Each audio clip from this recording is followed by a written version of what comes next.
Hey guys, welcome back to Help Email Tales. Ever hit send on an email and immediately regretted it? Maybe you spotted a typo, forgot an attachment, or accidentally sent it to the wrong person. We've all been there.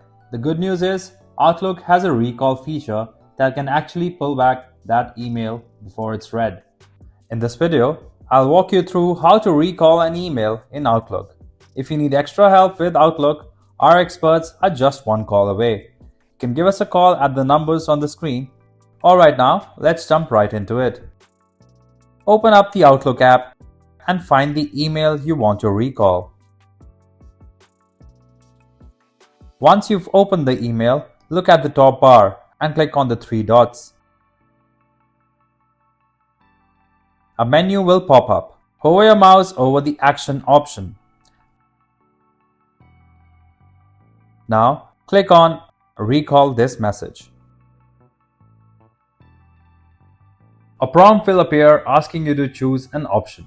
Select one from the radio button, click OK, and you're done.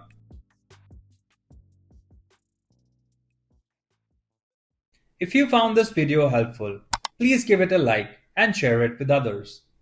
For more detailed and easy to follow guides, subscribe to our channel or visit helpemailtales.com.